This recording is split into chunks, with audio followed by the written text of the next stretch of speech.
Hello guys, in today's very video edition here I'm going to be teaching you guys how to replace clutches in your different car AC make and model. And this very today edition okay,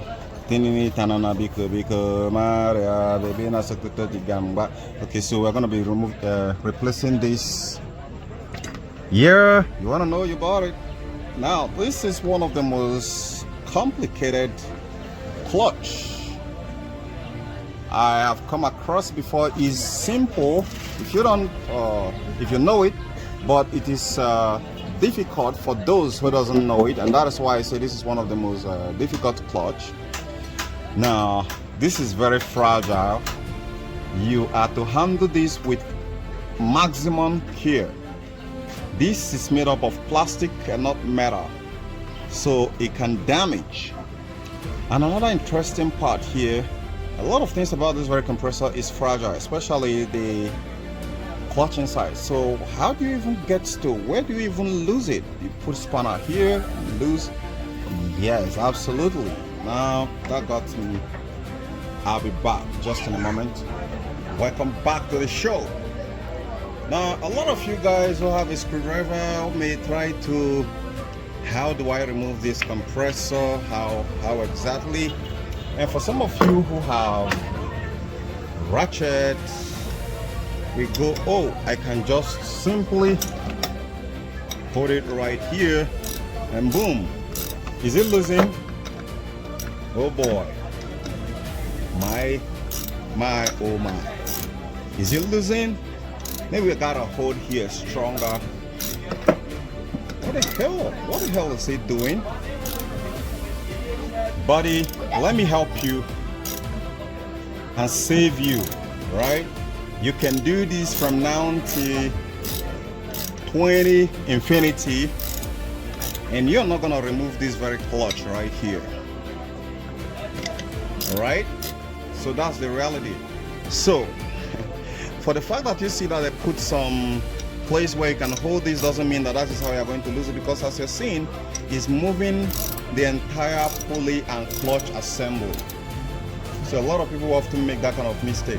Now if you put it on a vise and decide you want to press it hard, oh my god, you damage, you create a collateral damage.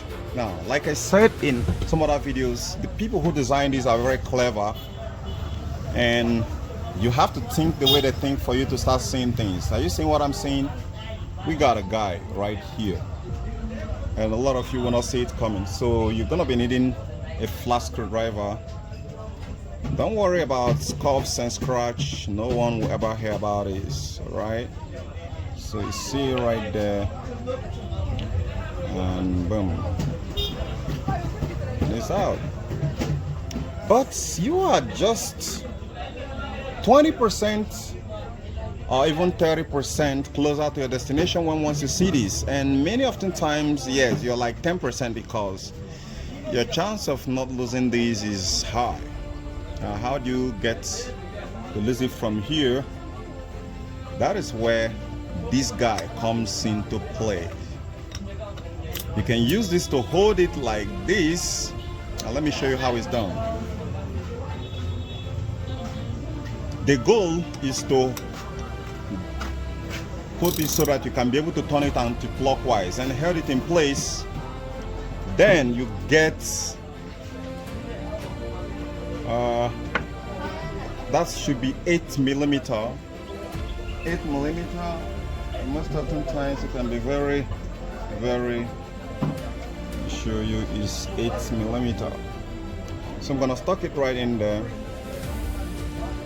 If you don't have a fancy tool, well, it's okay. Let me show you the crazy part.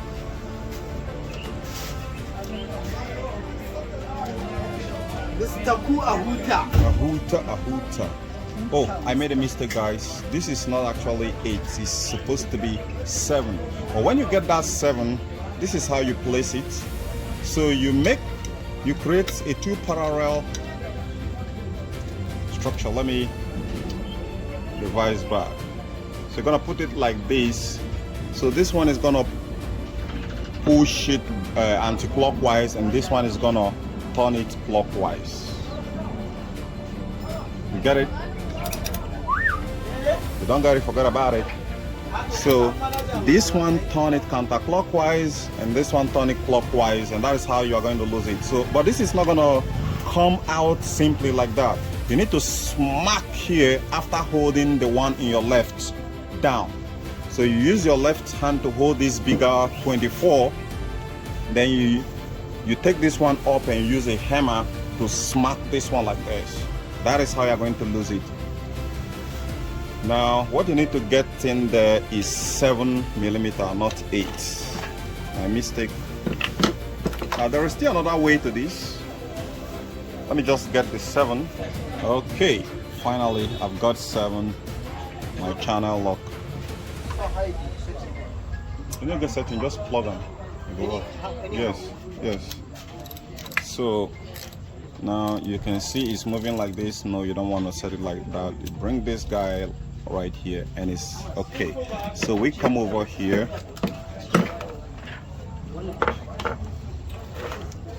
It's the coolest trick, right? You can see it. I can, let me show you. See it the way we're doing it previously. So now I can hold one side back, and now we are on a tug of war. So I can now go ahead and press this, but you see it's very hard, right? It's very hard. That is where you're gonna need to smack it. So let me shift this camera a little bit and smack it.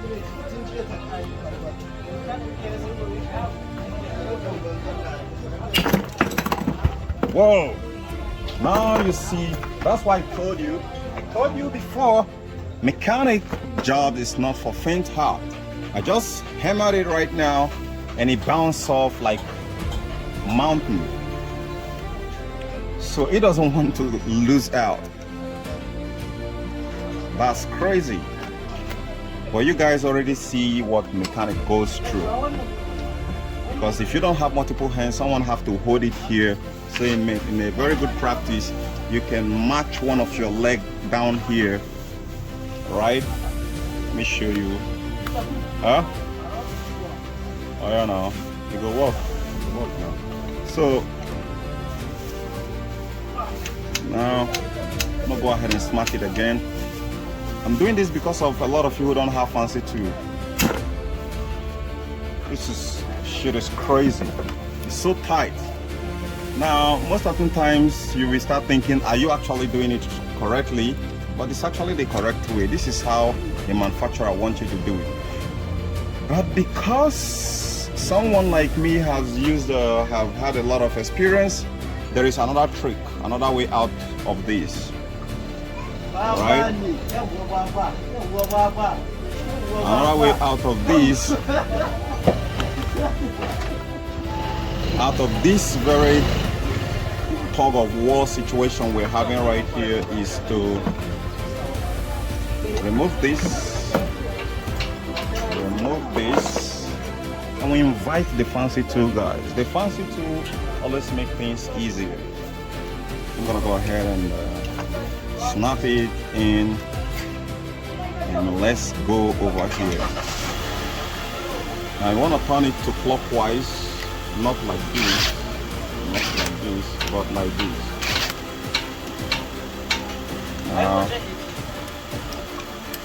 Huh? The code no go show again now, no go show. So let's go. Now I didn't hold it well, that's why I say you have to hold this to turn it anti-clockwise. Now